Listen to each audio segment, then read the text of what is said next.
नमस्कार। हरियाणा में मुख्यमंत्री सहित कैबिनेट बदल दी गई है और भारतीय जनता पार्टी ने प्रदेश अध्यक्ष नायब सैनी को मुख्यमंत्री बनाया है। कुरुक्षेत्र संसदीय क्षेत्र से सांसद रहते हुए और प्रदेशाध्यक्ष रहते हुए कैथल के जिलाध्यक्ष अशोक गुर्जर से उनके काफ़ी मधुर संबंध रहे हैं और या कहें कि अशोक गुर्जर उनके सबसे नज़दीकी नेताओं और कार्यकर्ताओं में से हैं, तो कोई अतिशयोक्ति नहीं होगी। हमारे साथ इस परिवर्तन के बाद मौजूद हैं भाजपा जिलाध्यक्ष अशोक गुर्जर। उनसे बातचीत करेंगे इस परिवर्तन पर और लोकसभा चुनाव की तैयारियों को लेकर। नमस्कार प्रधान जी। जी नमस्कार। आपके चैनल का भारतीय जनता पार्टी के जिला कार्यालय कपिल कमल में हार्दिक स्वागत है, अभिनंदन है। आपके सभी श्रोताओं को भी मेरा नमस्कार। प्रधान जी, जो परिवर्तन किया गया है उसको कहाँ देखते हैं, क्या असर रहेगा और इसकी क्यों आवश्यकता पड़ी? देखिए, ये एक व्यवस्था है और भारतीय जनता पार्टी में ये व्यवस्था बहुत ही सहजता और सरलता के साथ होती है और इस व्यवस्था को भारतीय जनता पार्टी का हर कार्यकर्ता, चाहे वो कितने भी बड़े पद पर हो, चाहे वो संगठन के बड़े पद पर हो, चाहे सरकार के बड़े पद पर हो, उसको बड़े सहजता के साथ स्वीकार करता है। और इसीलिए अभी एक ये व्यवस्था परिवर्तन हरियाणा सरकार में हुआ है। हमारे भारतीय जनता पार्टी के प्रदेश अध्यक्ष रहे आदरणीय श्री नायब सिंह सैनी जी को हरियाणा प्रदेश का मुख्यमंत्री बनाया गया है और उसको जो व्यवस्था बनाई गई है वो केंद्रीय नेतृत्व ने तय की है। इसके लिए मैं नवनियुक्त बहुत ही ऊर्जावान हमारे माननीय मुख्यमंत्री आदरणीय श्री नायब सिंह सैनी जी को बहुत बहुत बधाई देता हूँ, शुभकामनाएं देता हूँ। लोकसभा का चुनाव सिर पर है, आज ही आचार संहिता लगने वाली है, उससे ऐन वक्त पर सरकार में इस पर इतना बड़ा परिवर्तन कहाँ देखते हैं, क्या असर रह सकता है लोकसभा चुनाव में? देखिए, इस प्रदेश के बहुत ही कर्मशील, कर्मयोगी पूर्व मुख्यमंत्री आदरणीय श्री मनोहर लाल जी ने 9.5 वर्षों के अंदर हरियाणा के अंदर एक नए आयाम स्थापित किए, इतिहास रचने का काम किया। ऐसी ऐसी योजनाएं आम जनमानस के लिए लेकर के आए, उन घरों के लिए योजनाएं लेकर के आए जिनकी कभी किसी ने सुध नहीं ली थी और इतना अच्छा काम उनके कार्यकाल में हुआ। लेकिन ये एक व्यवस्था परिवर्तन है जिसको भारतीय जनता पार्टी का कार्यकर्ता बड़ी सहजता के साथ इसको स्वीकार करता है और अब इस प्रदेश के बहुत ही ऊर्जावान मुख्यमंत्री के रूप में श्री नायब सिंह सैनी जी इस प्रदेश की सेवा करने का दायित्व आज उनके कंधों पर है। तो जो माननीय श्री मनोहर लाल जी पूर्व मुख्यमंत्री जी ने जो 9.5 वर्षों में योजनाएं आम जनमानस हित के लिए लागू की और जिनका लाभ सीधा सीधा हर जनमानस को मिल रहा है, तो हमारे नवनियुक्त इस हरियाणा प्रदेश के मुख्यमंत्री आदरणीय श्री नायब सिंह सैनी जी माननीय मनोहर लाल जी की उन सभी योजनाओं और नीतियों को और अधिक गति से आगे बढ़ाने का काम वो इस हरियाणा प्रदेश के अंदर करेंगे। और मैं बड़े विश्वास के आधार पर कहता हूं कि माननीय पूर्व मुख्यमंत्री श्री मनोहर लाल जी ने जो काम किए वो भी बड़े ऐतिहासिक काम किए हैं। उन्हीं कामों को और अधिक गति देने का काम हमारे नए मुख्यमंत्री आदरणीय श्री नायब सिंह सैनी जी करेंगे, उन्हीं के पद चिन्हों पर चलते हुए। और भारतीय जनता पार्टी की सोच और विचारधारा, जो राष्ट्रवाद की विचारधारा है, राष्ट्र को मजबूत करने की विचारधारा है, राष्ट्र को प्रगति के पथ पर आगे ले जाने की विचारधारा है, उसी विचारधारा के साथ हरियाणा को प्रगति के पथ पर अग्रसर करने के लिए माननीय मुख्यमंत्री श्री नायब सिंह सैनी जी हमारे पूर्व मुख्यमंत्री आदरणीय श्री मनोहर लाल जी के सानिध्य में, उनके मार्गदर्शन में, केंद्रीय नेतृत्व के मार्गदर्शन में और हरियाणा प्रदेश की जनता जनार्दन के आशीर्वाद से इस हरियाणा प्रदेश को और अधिक विकास की गति देने में, चहुमुखी विकास की गति देने में बहुत मजबूती के साथ हरियाणा प्रदेश की सेवा करने का काम करेंगे। प्रधान जी, अभी रैली हुई थी जजपा की, जो अभी सत्ता में शामिल थी पार्टी, उस पार्टी के नेताओं ने कहा कि 6 महीने की वैलिडिटी वाले सीएम हैं और पड़ोसी पंजाब में पिछले साल जो है चुनाव से ऐन वक्त पहले कांग्रेस पार्टी ने परिवर्तन किया था, वही असर होने वाला है। आप कहाँ देखते हैं? क्या देखिए, ये काम विपक्षी पार्टियों में होता है, कांग्रेस पार्टी में होता है, अन्य जो क्षेत्रीय दल हैं उनके अंदर होता है। अब वो कहते हैं कि पंजाब के अंदर ऐसा हुआ। पंजाब के अंदर आप देखते हो कि जैसे उस समय कैप्टन अमरिंदर जी के इस्तीफा होने के बाद जब चन्नी जी को मुख्यमंत्री बना दिया तो आपने चन्नी जी के साथ तुरंत पूर्व मुख्यमंत्री कैप्टन अमरिंदर जी की कोई फोटो नहीं देखी होगी। लेकिन आज आप देखो कि 12 तारीख को इस प्रदेश के बहुत ही ऊर्जावान मुख्यमंत्री श्री नायब सिंह सैनी जी ने शपथ ली, तो तब से लेकर के आज तक पूर्व मुख्यमंत्री आदरणीय श्री मनोहर लाल जी और वर्तमान मुख्यमंत्री आदरणीय श्री नायब सिंह सैनी जी जहां कहीं भी जा रहे हैं एक साथ जा रहे हैं, एक साथ काम कर रहे हैं। और आपने देखा भी होगा कि माननीय मुख्यमंत्री जी ने, श्री नायब सिंह सैनी जी ने अपने पूर्व मुख्यमंत्री भारतीय जनता पार्टी के श्री मनोहर लाल जी को साथ लेकर के चल रहे हैं। और इस इंटरव्यू में पूर्व मुख्यमंत्री श्री मनोहर लाल जी ने भी अपने इंटरव्यू में कहा है कि मैं वर्तमान मुख्यमंत्री श्री नायब सिंह सैनी जी के साथ कंधे से कंधा मिलाकर के खड़ा हूं और जहां कहीं भी इनको मेरे मार्गदर्शन की जरूरत होगी मैं इनकी पीठ के पीछे खड़ा होकर के, इनकी पीठ पर खड़ा होकर के इनको अच्छे अनुभव साझे करते हुए इनके साथ कंधे से कंधा मिला करके इस प्रदेश की प्रगति और उन्नति के लिए जो मेरा अनुभव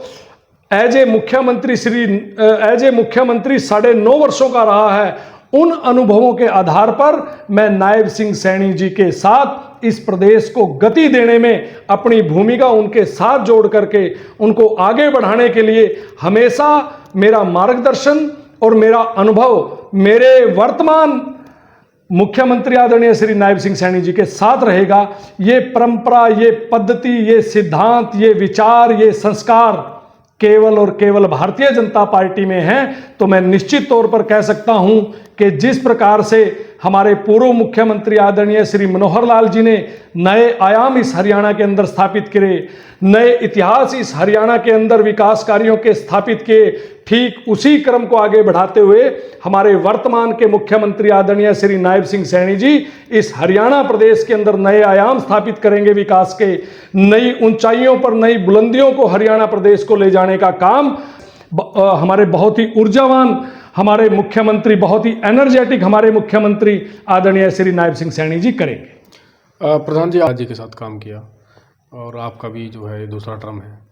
तो एक बात मैं जानना चाहता हूँ, उन्होंने जो एकदम से इस्तीफा दिया और तुरंत सीएम पद छोड़ करके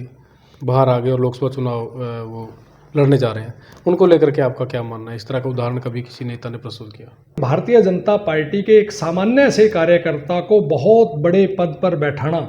ये केवल और केवल भारतीय जनता पार्टी में ही संभव है। जब माननीय पूर्व मुख्यमंत्री आदरणीय श्री मनोहर लाल जी को भी शायद वो अपने साक्षात्कार में भी कहते हैं, अपने इंटरव्यू में भी कहते हैं कि मुझे इस बात की जानकारी नहीं थी कि मुझे पार्टी चुनाव लड़ाएगी और मुझे चुनाव लड़ाने के बाद तुरंत विधायक दल का नेता चुन करके मुझे मुख्यमंत्री के रूप में बैठाने का काम भारतीय जनता पार्टी विधायकों के माध्यम से, जनता के आशीर्वाद से मेरी भारतीय जनता पार्टी करेगी, ये मैंने कभी नहीं सोचा था। ऐसी ही बात हमारे माननीय वर्तमान मुख्यमंत्री श्री नायब सिंह सैनी जी भी कहते हैं कि मैंने कभी नहीं सोचा था कि इस प्रकार से मेरी जिम्मेवारी पूरे प्रदेश को संभालने के लिए, पूरे प्रदेश की सेवा करने के लिए मुख्यमंत्री के रूप में मुझे बैठाने का काम मेरा केंद्रीय नेतृत्व, मेरी पार्टी और मैं जनता जनार्दन के आशीर्वाद और विधायकों के आशीर्वाद से मुझे जिम्मेवारी मिलेगी। ये केवल और केवल भारतीय जनता पार्टी में संभव है। और भारतीय जनता पार्टी का कार्यकर्ता बड़े से बड़ी जिम्मेवारी को, और जिम्मेवारी से जब उसको निर्वित किया जाता है, जिम्मेवारी से जब उसको किसी भी पद पर रहते उसको पदमुक्त किया जाता है, दोनों ही परिस्थितियां, बड़े से बड़े पद पर बैठाना और उस पद से मुक्त करना, उसको सहजता के साथ अगर कोई स्वीकार करता है तो वो केवल और केवल भारतीय जनता पार्टी का कार्यकर्ता स्वीकार करता है। और ये एक बहुत बड़ा उदाहरण है कि माननीय मनोहर लाल जी ने तुरंत जब उन्होंने मुख्यमंत्री के पद से इस्तीफा दिया, बड़ी सहजता के साथ उन्होंने स्वीकार किया इस बात को और बड़े हर्ष के साथ स्वीकार किया। और ठीक उसी क्रम में जब हमारे यहाँ से हमारे सांसद रहे भारतीय जनता पार्टी के प्रदेश अध्यक्ष रहे आदरणीय श्री नायब सिंह सैनी जी को जो पूरे प्रदेश के सबसे बड़े पद पर, मुख्यमंत्री के पद पर जब उनको बैठाया तो उन्होंने भी बड़ी सहजता के साथ इसको स्वीकार किया। ये भारतीय जनता पार्टी के कार्यकर्ता की खूबसूरती है, भारतीय जनता पार्टी के कार्यकर्ता की एक सोच है कि भारतीय जनता पार्टी का कार्यकर्ता हर जिम्मेवारी के लिए तैयार रहता है। हर जिम्मेवारी से पदमुक्त अगर उसको किया जाता है, दूसरी जिम्मेवारी दी जाती है, उसको बड़ी सहजता के लिए वो तैयार रहता है, उसका मन तैयार रहता है। वो हमेशा भारतीय जनता पार्टी जो निर्णय लेती है उसको बड़ी सहजता के साथ स्वीकार करके और निरंतर भारतीय जनता पार्टी को, संगठन को आगे बढ़ाने के लिए राष्ट्रहित की सोच के साथ निरंतर आगे बढ़ता रहता है। अशोक जी, एक बात तो सभी जानते हैं कि नायब जी से आपके संबंध बड़े अच्छे हैं, बड़े मधुर हैं, और इस नाते आप कैथल के जिलाध्यक्ष हैं। लोगों को भी उम्मीद है और चर्चाएं भी हैं। क्या इस बात का कैथल जिले को कोई बड़े प्रोजेक्ट के रूप में, विकास के रूप में फ़ायदा होने वाला है और सरकार में और हिस्सेदारी बढ़ेगी? देखिए, माननीय मुख्यमंत्री आदरणीय श्री नायब सिंह सैनी जी, मैं अगर अपने कैथल जिले की बात करूं, कैथल जिले के हर कार्यकर्ता को बाय फेस बाय नेम आदरणीय श्री नायब सिंह सैनी जी उनको बाय नेम बाय फेस जानते हैं। और मैं तो ये कहता हूं कि भारतीय जनता पार्टी के संगठन के तकरीबन सभी कार्यकर्ताओं के मोबाइल फोन उनके मोबाइल के अंदर सेव हैं और सभी कार्यकर्ता को बाय नेम बाय फेस इसलिए जानते हैं क्योंकि उनका सबसे ज़्यादा लगाव कैथल जिले के अंदर इसलिए रहा कि वो कुरुक्षेत्र लोकसभा से यहाँ से सांसद थे और सांसद रहते रहते उन्होंने यहाँ से एक हफ्ते में कम से कम 2 बार, उनका एक हफ्ते में 2 बार यहाँ आना होता था। चाहे मैं बात करूँ कैथल जिले के हमारे सभी गांवों की बात करूं, सभी शहरों के वार्डों की बात करूं। लोकसभा चुनाव सिर पर है, क्या तैयारियां हैं? हालांकि आप सार्वजनिक मंच पे नहीं आप जिक्र कर सकते, कोई इशारा कर सको कुरुक्षेत्र लोकसभा सीट से उम्मीदवार कौन हो सकता है और तैयारियां क्या है? देखिए, इस प्रदेश के पूर्व मुख्यमंत्री आदरणीय श्री मनोहर लाल जी जब मुख्यमंत्री थे तो वो 24 तारीख को हमारे इस कैथल के अंदर सांसद खेल स्पर्धा जो हमारे सांसद आदरणीय नायब सिंह सैनी जी जो उस समय प्रदेश अध्यक्ष रहे, उन्होंने वहाँ पर पुलिस लाइन ग्राउंड कैथल में करवाई थी। तो उस समय मुख्यमंत्री श्री मनोहर लाल जी ने कहा था कि हमारा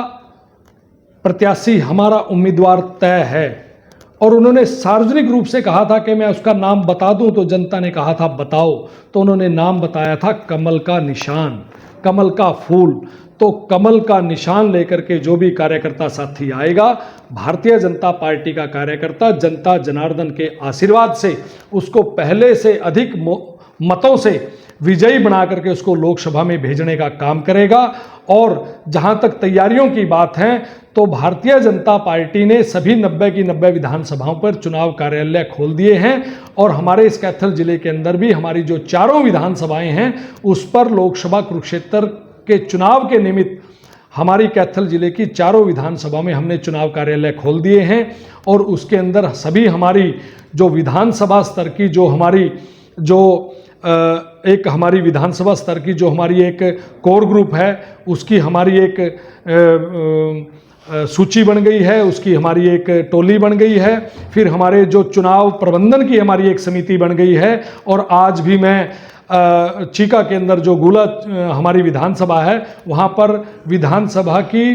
चुनाव प्रबंधन की बैठक में लेकर के आया हूँ। अभी मैंने पुंडरी विधानसभा की भी चुनाव प्रबंधन की बैठक लेने के लिए आज जाना है। पूरी टीम, पूरे हमारे त्रिदेव, पन्ना प्रमुख, बूथ के अध्यक्ष, मंडल अध्यक्ष, जिला पदाधिकारी, मोर्चे, प्रकोष्ठ, विभाग, हमारे विधायक, हमारे चुनाव लड़े हुए लोग, सभी हमारे चेयरमैन, हमारे सभी पदाधिकारी सभी मुस्तैदी के साथ सबको अपनी अपनी जिम्मेवारियां, उनकी ड्यूटियां लगा दी गई हैं और जैसे ही हमारा कैंडिडेट डिक्लेयर होता है, चुनाव की तारीखों का ऐलान होता है, भारतीय जनता पार्टी का कार्यकर्ता पूरे मनोयोग के साथ, बड़ी निष्ठा के साथ, बड़ी लगन, मेहनत और शिद्दत के साथ जनता के बीच में जाकर के, जनता के आशीर्वाद लेकर के, कमल के फूल के सामने वाला बटन दबाने की अपील जनता जनार्दन से करेगा। और जनता तैयार है कि तीसरी बार इस देश का प्रधानमंत्री नरेंद्र मोदी होना चाहिए। तीसरी बार इस देश के प्रधानमंत्री के रूप में